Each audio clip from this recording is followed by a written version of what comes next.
Un amigo de Venezuela nos pide que expliquemos qué cosa significa la palabra socialismo, sobre todo porque se ha vuelto a poner de moda en América Latina al hablar de un nuevo socialismo, del socialismo del siglo XXI, etc. Lo primero que hay que decir es que la palabra socialismo significa muchas cosas distintas y a lo largo de la historia ha ido significando muchas cosas distintas.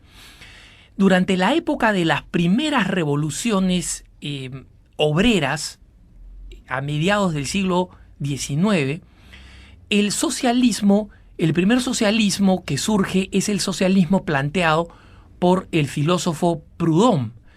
Proudhon planteaba que el Estado tenía que cumplir un papel muy importante en el control de las principales empresas, tenía que controlar en general a las nuevas industrias que estaban surgiendo en las ciudades y que estaban atrayendo a muchos trabajadores del mundo rural hacia el mundo urbano. Pero este socialismo fue rápidamente tildado o calificado de socialismo utópico por aquellos que crearon o inventaron ideológicamente el segundo concepto o la segunda manera de entender la palabra socialismo, que fueron Carlos Marx y Federico Engels. Ambos escribieron el Manifiesto Comunista y Carlos Marx escribe su famosa obra El Capital, donde plantea básicamente que es necesario establecer un gobierno absolutamente igualitario, controlado totalmente por el Estado, donde básicamente exista un, entre comillas, paraíso socialista. Y este paraíso socialista es un lugar que Carlos Marx y Federico Engels resumen con la siguiente frase: cada uno trabaja todo lo que puede y cada uno gana según lo que necesita.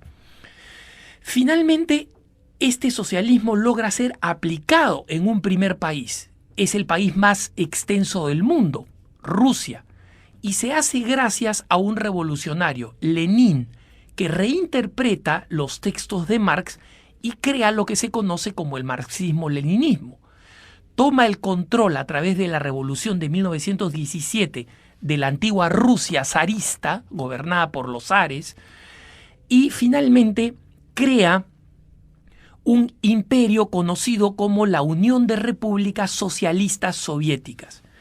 Bajo el comunismo soviético, el socialismo adquiere un sentido distinto.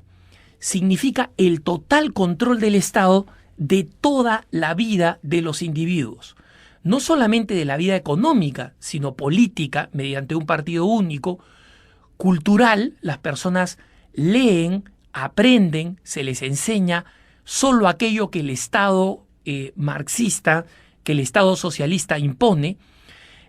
Nadie, ninguna otra realidad, ni la iglesia, ni grupos privados, ni nada, pueden tener control sobre ningún medio cultural. Ni la radio, ni la televisión, ni los periódicos, ni las escuelas, ni ningún otro centro cultural o lo que fuere. Todo, absolutamente todo en la vida de los individuos es controlado por el Estado. Este tipo de socialismo es el que se impone en otros países poco a poco, como China, Vietnam, Camboya, luego en las naciones del este europeo, Checoslovaquia, Polonia, Hungría, Rumanía, Alemania del Este, etc. Y también en Cuba. El partido único controla todo y desaparece cualquier iniciativa privada. Mientras este sistema se va imponiendo en estos países que he mencionado, a partir de la década de los 30 y especialmente después de la Segunda Guerra Mundial, surge un nuevo socialismo europeo, que es un socialismo inspirado en una ideóloga alemana llamada Rosa Luxemburgo, que plantea que el socialismo tiene que ser un socialismo democrático, un socialismo básicamente sindicalista, con mucha fuerza en los sindicatos, y según el cual el Estado tenga un tremendo control, primero sobre las empresas consideradas estratégicas, el transporte público, la industria militar, la industria de la energía, es decir, la electricidad, el agua, los correos, etcétera, etcétera, y que además tenga un control muy fuerte sobre la gran empresa privada, que permita a la pequeña iniciativa privada, los negocios familiares, los negocios cooperativos, etcétera, pero que controle a través de los impuestos y de fuertes legislaciones las grandes empresas privadas y que además dé leyes que favorezcan mucho la presencia sindical. Este socialismo, sin embargo, al igual que el socialismo soviético, genera algunas distorsiones. En primer lugar, desalienta la creatividad y la iniciativa privada, mientras que en aquellos países donde el socialismo no se aplica, comienza a surgir un reverdecer económico importante gracias al ingenio de empresarios, al ingenio de pequeños empresarios, a la laboriosidad.